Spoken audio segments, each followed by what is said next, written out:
I haven't watched NXT UK or talked about NXT UK in a long ass time, but they have a pay-per-view coming up this Sunday that we need to talk about. This can only go well.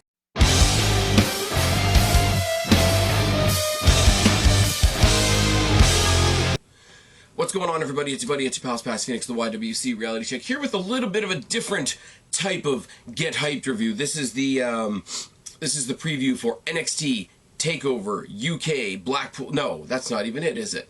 It's NXT UK Takeover Blackpool 2, competing for the largest pay-per-view name in the history of the WWE. Now, it's going to be a little bit different in the sense that I haven't been keeping up with NXT UK whatsoever. I tried to pull a random episode over the holiday break just to see where everything was, and I couldn't. Like, they were on their holiday break, they were doing clip shows and review shows and all that sort of thing. So I haven't followed the stories that have gotten us here. I don't know who's fighting who, or I don't know how each thing has come to pass per se. So I'm going to be looking at this show in a very, very different light, in the context of, hey, there's a lot of characters on here that I know.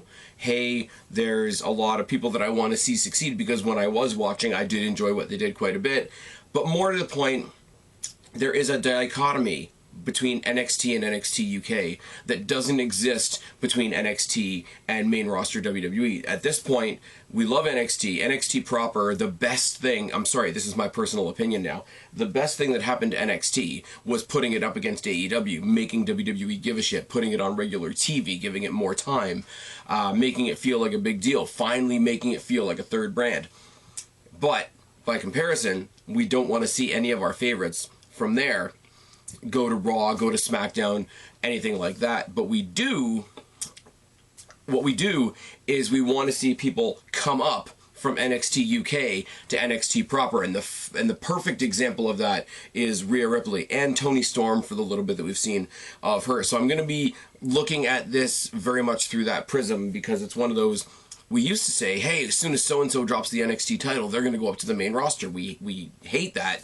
We despise that now. But there is that similar thing, because NXT is a main roster product now. The new developmental is NXT UK. And I mean, there's been some back and forth, obviously, between the two, and that really works out. You got people like Pete Dunne, you got Mustache Mountain, who we're going to talk about in this show, obviously.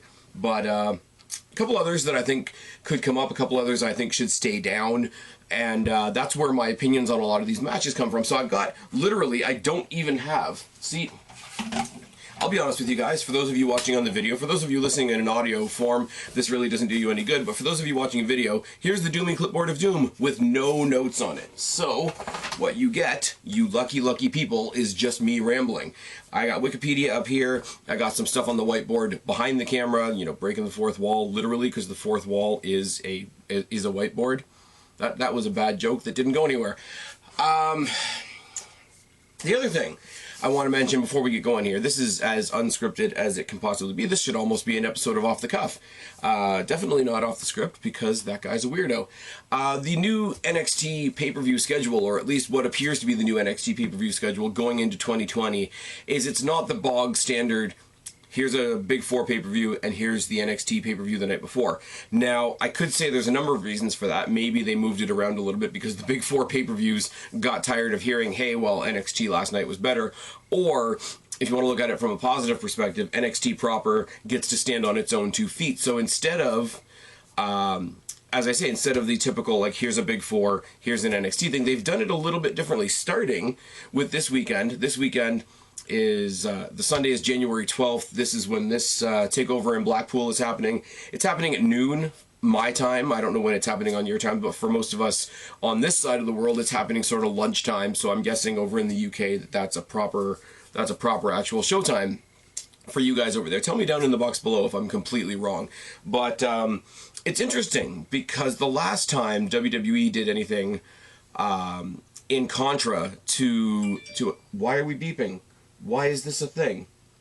Doing a video. This is, I told you guys, I'm going to get the shirts one day. Just why are we beeping? Why is it a thing? I'm trying to do a video, etc. What was I saying? Oh, yes, pay-per-views running in contra. The Impact is apparently running a pay-per-view this Sunday as well. And the reason I bring this up, and this is not to bash Impact, it's not to bash Impact for sure, because I'm not really sure what they're doing either. But, and it's not really to bash AEW, but when WWE put the olive branch out to Evolve to put their 10th anniversary show on the network, it was happening at the same time as an AEW show. When they did the last UK takeover in the middle of the day in a different part of the world, the AEW fans got mad about that too, and I don't get it. We live in the world of TiVo. We live in the world of multiple streams. You can watch both. I'm going to be watching Twitter.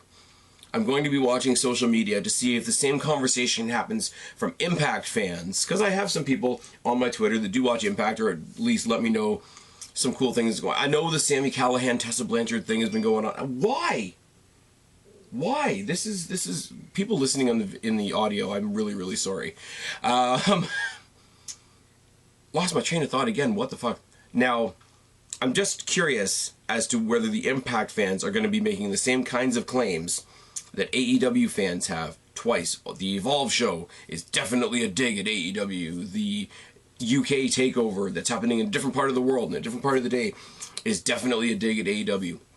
I will be very curious to see if the Impact fans take that same route. I really hope they don't. I really hope that it's just a thing that can happen. Especially, you guys know, with my fandom for Destiny and how closely Destiny and Impact work. I don't want to be thinking bad thoughts about them. Then we moved on to Royal Rumble weekend. And Royal Rumble weekend, typically you would have a takeover to go along with the Royal Rumble. We don't. We have Worlds Collide, which is cool on a couple of levels, because they've taken the takeover out of it and let it sit on its own, but they've still given you some NXT as part of that weekend. Serves a bunch of different masters because it's NXT UK versus NXT, so they get to be part. The NXT stars get, or yeah, the NXT UK, I can speak, I swear. Stars get to be part of a Big Four pay-per-view weekend, like their NXT predecessors did. They get the rub directly from those NXT predecessors, and you still get some NXT content going into the Royal Rumble, even though you don't get a quote-unquote proper takeover. Then we move on to February 16th, where all on its lonesome, on a Sunday night, NXT has their first standalone just takeover weekend. And I think that's going to be really good. If they were smart, the main event of that would be why, Jesus Christ. Hold on.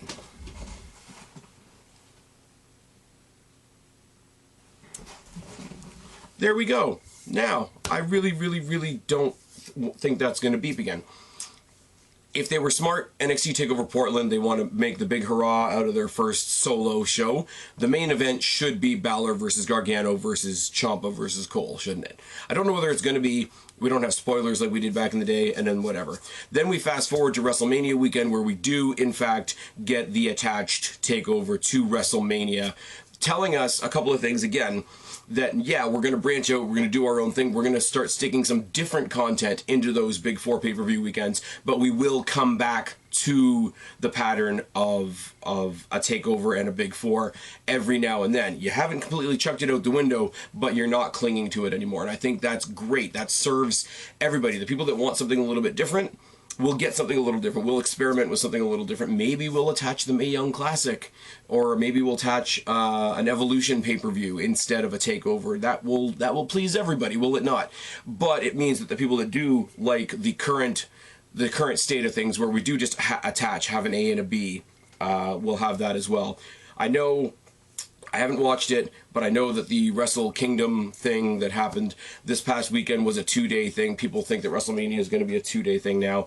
You get your 2-day thing with TakeOver and then WrestleMania. You get your 2-day thing with Worlds Collide and then the Royal Rumble. You have a solo NXT show. The biggest part of this, the biggest part of this should be that NXT are holding weekends on their own now. They don't just exist as this precursor to something else. They are the thing. That should be the focus. But what it also calls into stark contrast is how are we going to structure these big 4 weekends? And even when you're not getting a takeover, you're getting something else. And I think that's really cool. I think that's, as a concept, we're not sticking to one, we're not sticking to the other, we're not tossing anything out the window. Everything works. And I'd really love to know what you guys think of that down in the box below. So let's get into this card. There's only 5 matches because it's a takeover. You don't really get many more than 5. You got Tyler Bate versus Jordan Devlin. Jordan Devlin is a really, really, really sinister, evil version of Finn Balor, isn't he? He was even trained by Finn Balor, and it shows. Tyler Bate is a crowd favorite, especially over in the UK.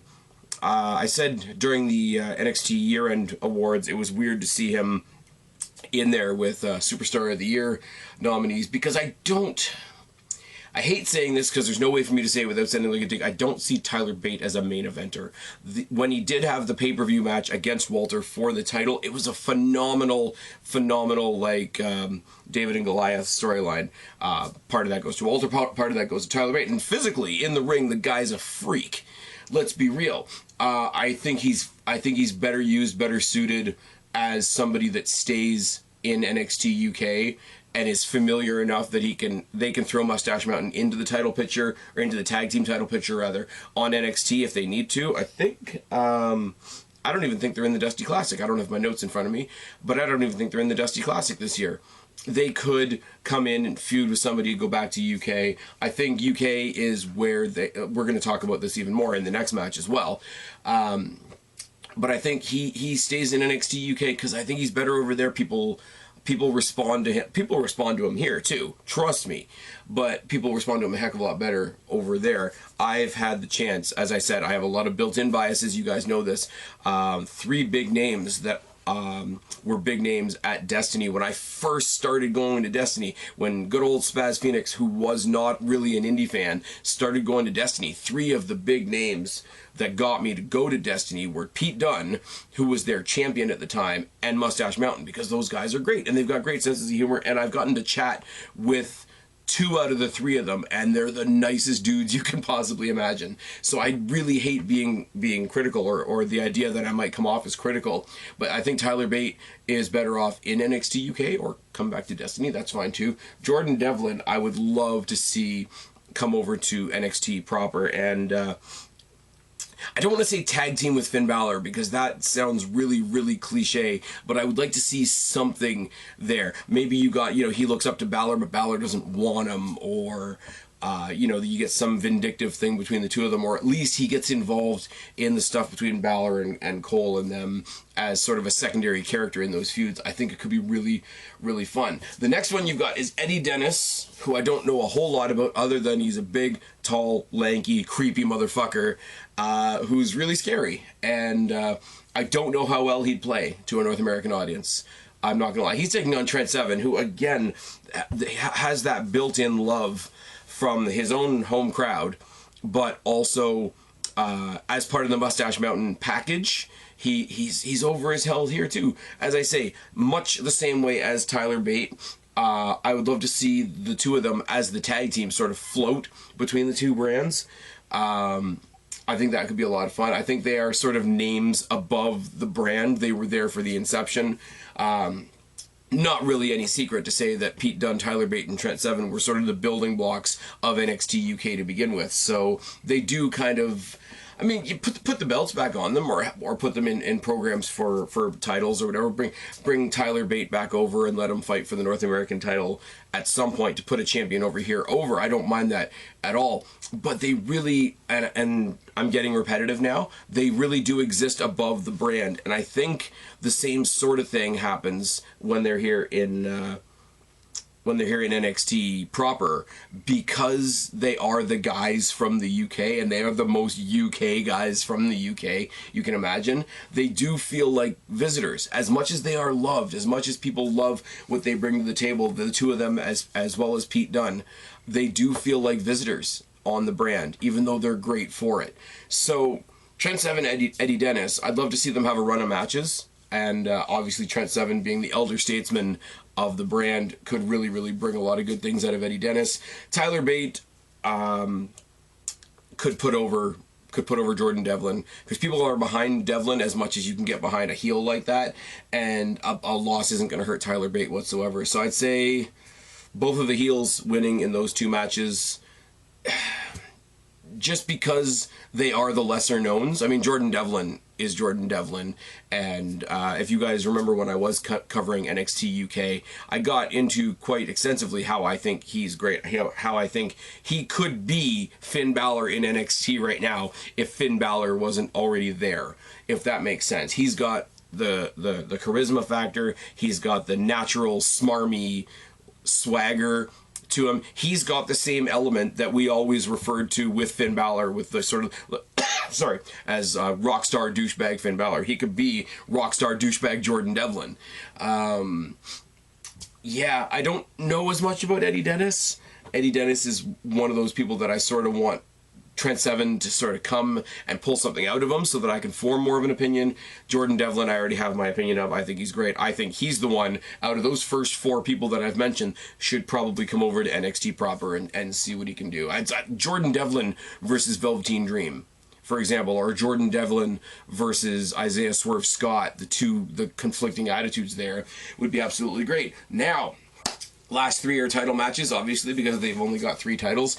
Kaylee Ray, who got a lot of exposure leading up into the Survivor Series weekend because she got adopted by NXT proper as part of their team, or as part of Baszler's team going into War Games, and then all the stuff with War Games was leading into Survivor Series. She wasn't at Survivor Series, if my memory serves me correctly, but she was in the Takeover that built the Survivor Series, so she was around while NXT was being fully featured on the same level as Raw, on the same level as SmackDown, on the same level as Survivor Series. So she has had a very, very brief, fleeting flirtation with main roster NXT. I'm going to start using that. Main roster NXT. NXT UK and main roster NXT. That's what it is. But you got Kaylee Ray, who's their current champion, taking on Toni Storm and Piper Niven. Now, I'm going to say something to you that's not going to surprise you in the slightest. Toni Storm should already be on main roster NXT. Piper Niven, on the other hand, is a fucking phenom in her own right. Now, I'm going to say something that's a little bit more serious, a little bit more on the PC edge of things than what you guys normally expect from me. I have a lot of issues with somebody like a Nia Jax. Now, Nia Jax is a bigger person. I do not hate her for being a bigger person, but people will defend what she's done or ignore things that she's done, like breaking Becky Lynch's face and hurting like 11 or 12 people. I did a video a while ago, the body count of Nia Jax. It's fine. Now, they will defend her in the sense of, well, we need her on the roster. Well, you don't need anybody on the roster. WWE is a huge, gigantic machine. But they will say that you need her on the roster because you need to represent people of different body types, so people of different body types can have somebody to look up to, rah.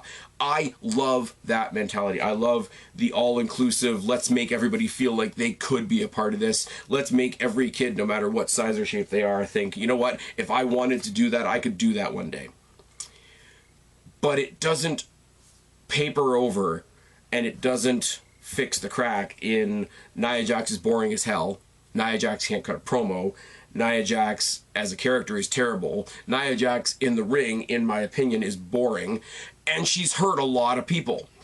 Now, all the positive things that those PC people are trying to say, Piper Niven is your poster child. Go do it, because she's amazing. She's a lot of fun on the mic. She's one of those people that's sort of like lovable, adorable, but also I'll hit you with a Michinoku driver and break your face. I think she's still using the Michinoku driver. Somebody correct me down in the box below if that's a totally dated reference. Piper Niven is great. Piper Niven made much more of an impression on me than Kaylee Ray did, taking nothing away from Kaylee Ray. I would love to see Piper Niven take the title off of Kaylee Ray. I would love to see them go on, just the two of them, and feud over it a couple more times, and give Piper Niven a platform to be all those things that I just said. All those not quite wrestling related things, the hero, the imagery, the representation, all those sorts of things. You could have that in Piper Niven 100%, because she's not boring in the ring. She's really not. Go back I mean, watch her on NXT UK now, but watch her even before she fully developed her character, when it was just sort of her showing what she could do in the ring. Watch her in the Mae Young Classic, and she's great. You don't, she's sort of unassuming because she's very friendly. Even when she's in a fight with somebody, she's very friendly with the crowd. She's got that, you know what, I might have an issue to deal with over here with this person, but I'm wrestling and I love it, and these are my people, and rah-rah-rah. And I think the crowd would get behind her.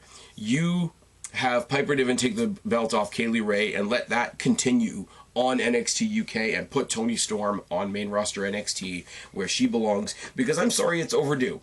It really is. Now, Rhea Ripley, I will take nothing away from Rhea Ripley. Rhea Ripley has captured the hearts, minds, and souls of main roster NXT since the first time she stepped up to Shayna Baszler on that show, before they even came to regular TV, I think, if I've got my timelines correctly.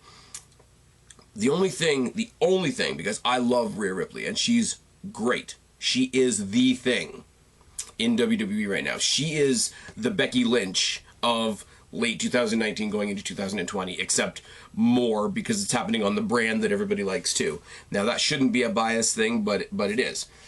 The only hook keeping me from like 101% to loving it just 100% is the idea that I don't think the following would have been total. I don't think the following would have been as concrete if they had both come up. If Rhea Ripley and Toni Storm had both come up at the same time, I think they would have been fighting for that spot with the fans, which in a way makes it brilliant, because you'd rather hold one back and let one of them enjoy all of it, and then if and when that tends to fade, you can then bring up the other and let them have all of it.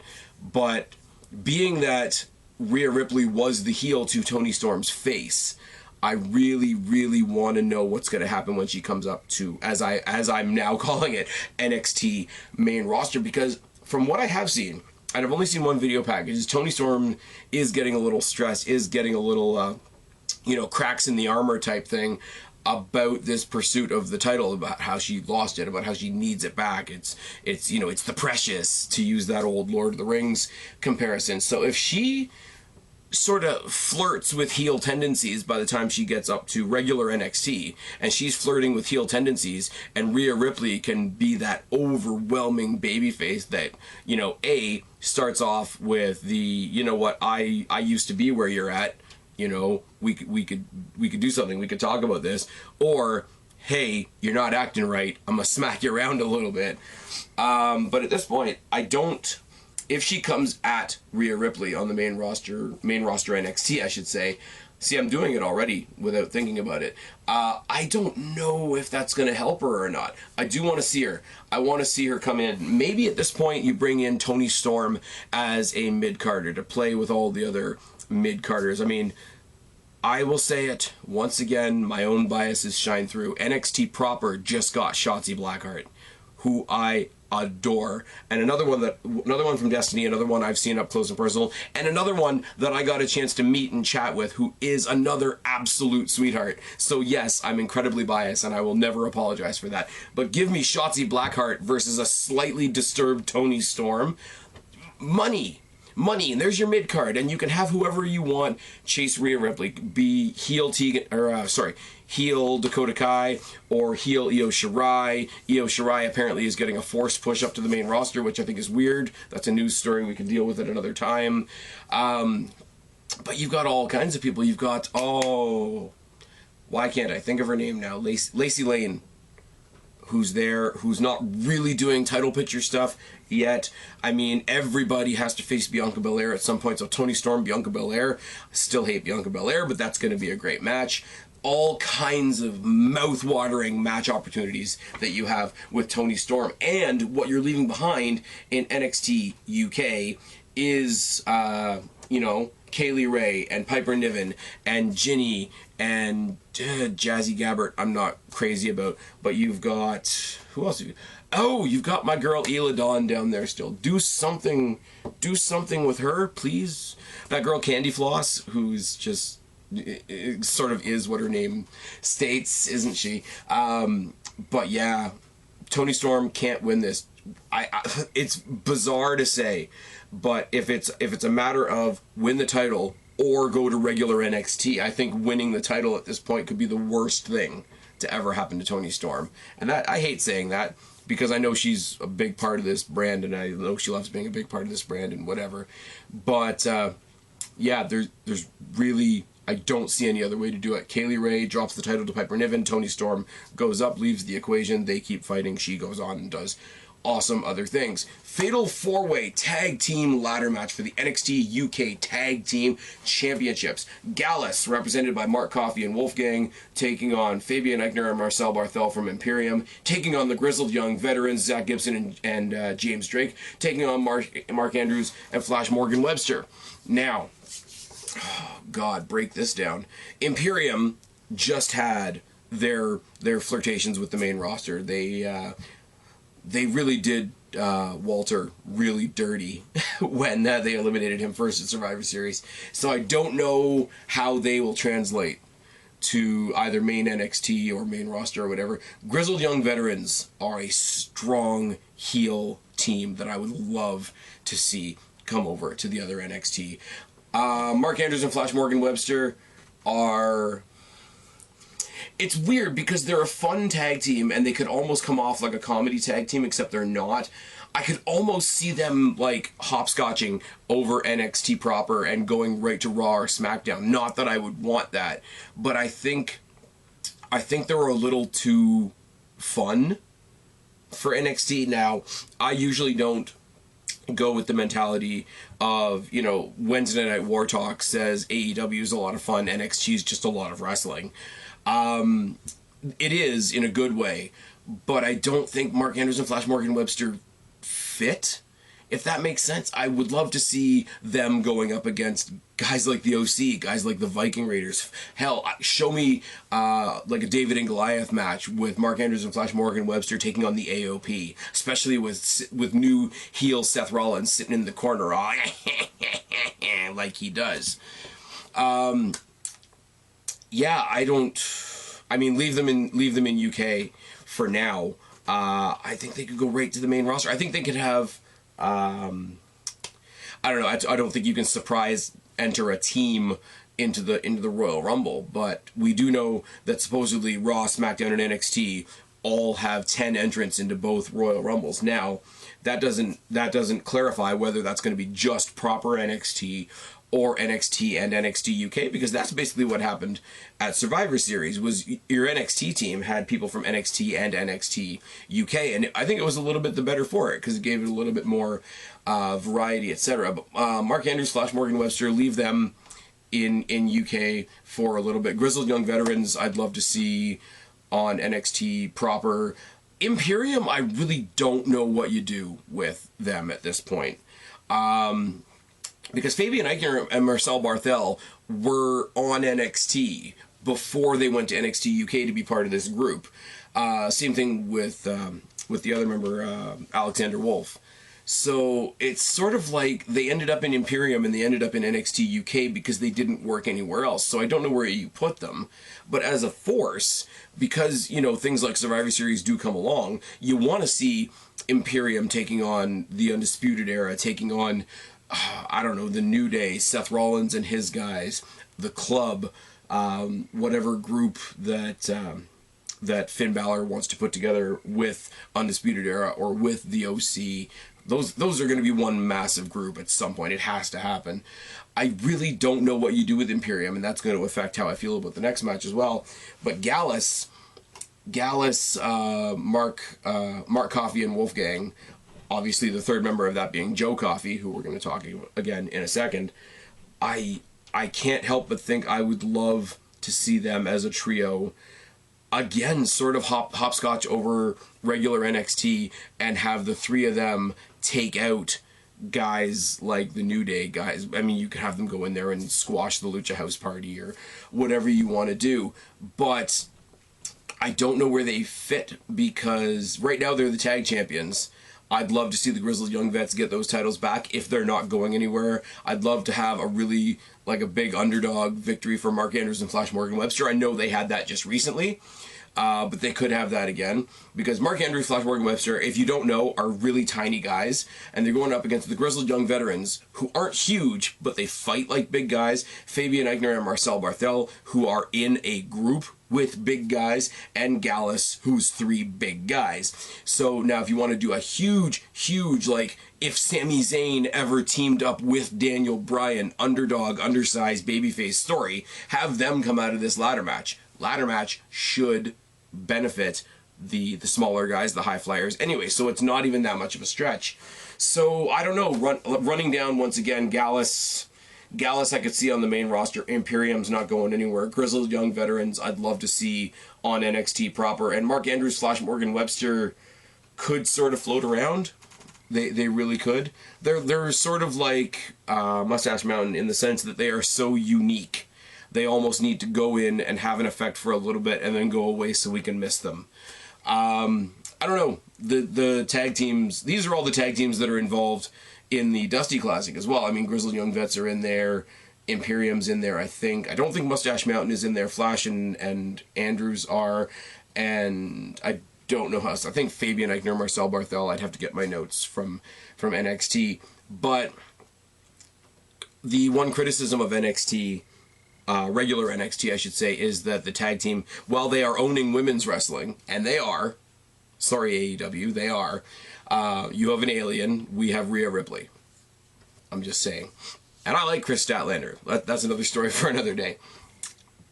Where they're falling down is tag team wrestling, obviously. Now, what you see in groups like this is you got 2 guys out of a group of 3, 2 guys out of a group of 4, 2 singles guys, and 1 tag team. But they put together a hell of a interesting, convenient collection of 4 tag teams for this ladder match. Now, the last time we saw a fatal 4-way tag team ladder match for NXT tag titles, even though they were NXT proper tag titles, was when we had that huge moment for the Street Profits. So it can, the big pile of people match does have its benefits.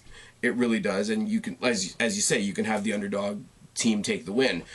Concerning, however, is that you've got 2 no DQ matches back to back. Now, Kristen and I debated this as we went into the Survivor Series and into War Games, but triple threat matches are no DQ. We've got a triple threat match for the women's title, and then we've got a ladder match for the tag titles. Both of those are no DQ. So what I'm saying is one of those matches should start the show. That triple threat match for the women's title could start the show. The ladder match would be a hell of a way to start the show. Now, what do you do after that? You let it breathe with the Trent 7 and the Tyler Bate matches in the middle between the 2 of them, and let one of them be the precursor to the main event. It's fine. It's all good. I would like to see the Grizzled Young Vets or Mark Andrews, Flash Morgan Webster get those titles back, because both sets of guys that are from factions can go off and do faction things.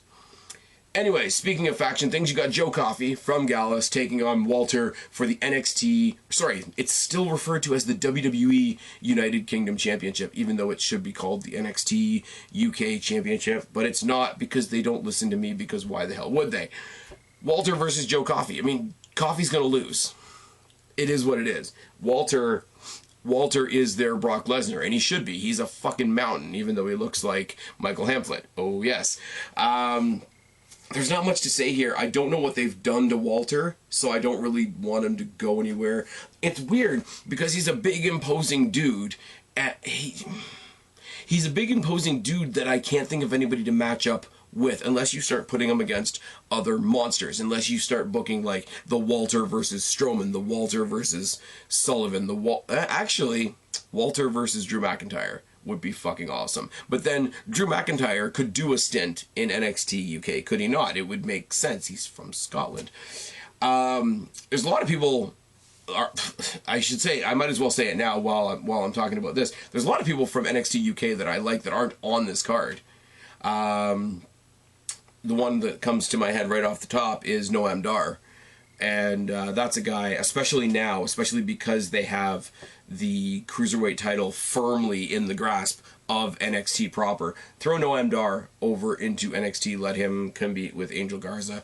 Noam Dar versus Angel Garza versus Lio Rush. Give me that shit. Throw Isaiah Swerve Scott in there. Make that a fatal 4-way. It'll all be good. The free-flowing relationship that the two NXTs have between each other without instituting something official like the wild card rule is actually pretty damn amazing. It does have that, I mean, even though they're on opposite sides of the world, it does have that territory feel to. I didn't watch in the territories, but I've heard stories of the territories. I've heard from other much more educated people than myself, people like OKFabe, people like Good Mic Work, who will tell you about the territory days. And that's what the NXT UK relationship has. Like them going to war before the Royal Rumble is actually them shaking hands and saying, let's all be fucking awesome. We're getting Imperium versus the Undisputed Era 4-on-4 in that main event, and that's going to be awesome. Walter's going to win this, so my conversation about who wants to go where does really sort of fall off a cliff. I mean, Joe Coffey and Gallus, I'd love to see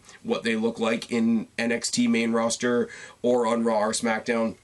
But I really don't know. I really am looking forward to this card. I thought when I pulled up Wikipedia there, but with the amount of time that I haven't watched the show now, I thought I was going to pull up Wikipedia and see a bunch of names that I don't know. The only one that I really don't know, the only one that I'm really not that familiar with is Kaylee Ray, and she just got a bunch of exposure on Survivor Series weekend. So this should be good. As I say, for a show that I haven't watched in ages, I haven't been watching almost as long as I haven't posted a review for you guys. You guys remember in the past, I used to do the reviews. I'd review this, and then I'd review NXT, regular NXT, and I'd throw them up both on the same night. And then when that was a little bit much, I would do a little blurb about what happened on NXT UK at the beginning of my NXT review. That worked for a little bit, and then AEW came around, and then work started kicking me in the ass, and something had to go. And unfortunately, it was NXT UK, because AEW is a little easier to digest, and it's a little more familiar. So it draws me in, and it's where everybody's conversation is right now as well. Even though I don't cover it on a week-to-week basis, you know, me and Guapo, we will do our pay-per-view coverage, our pay-per-view previews, etc. But the wrestling conversation is about NXT and AEW, not NXT and NXT UK. Which is really unfortunate, because a show like this will come along and it'll remind me how much I do like it and how much I wish I did have more time to talk about it. But those of you out there that do have the time, that aren't doing like redonkulous amounts of overtime like I am, that aren't trying to put out content on it, that just want something to watch for the sake of watching it. If you've never watched an episode of NXT UK, I do really suggest it. It's a lot different. If you like Pete Dunne, if you like what you've seen from Mustache Mountain, if you like, you know, people like William Regal or Drew McIntyre or Finlay or Finn Balor and people from that part of the world. If you've never given it a shot, I will say give it a shot. I can't guarantee you'll like it, because it's not everybody's cup of tea, and it does have a very different feel. This show coming up on this Sunday does look like it's going to be a lot of fun, though. I'll be watching it. I'll be tweeting along with it, so you guys know the drill. Follow me at SpazPhoenix1. If you're listening to me in an audio form and you want to find me on YouTube, look up Spaz Phoenix. If you're watching this video right now and you haven't already, go find me on all your current podcasting platforms with Spaz Phoenix Podcast. We're on Spotify, Stitcher, iTunes, iHeartRadio, a bunch of other shit that I can't even think about because the list isn't over here like it usually is. That's the end of my ramble. I got a good 40-minute ramble out of a pay-per-view that I've seen literally none of the build for. Let me know what you guys think down in the box below. Let me know what you think about the my thoughts on the interactions between NXT and NXT UK. What do you think of the new NXT pay-per-view schedule? What do you think of the Worlds Collide concept? I covered a lot here, a lot more than I actually thought I was going to get into. So I hope you enjoyed it. I've been Spaz, your YWC reality check. Subscribe up there, talk down there, start a conversation. Keep all of these conversations going. Don't be a stranger. I'll talk to each and every last one of you later. Fuck that up. Right now, I'm tagging out. Bye. Freak like me.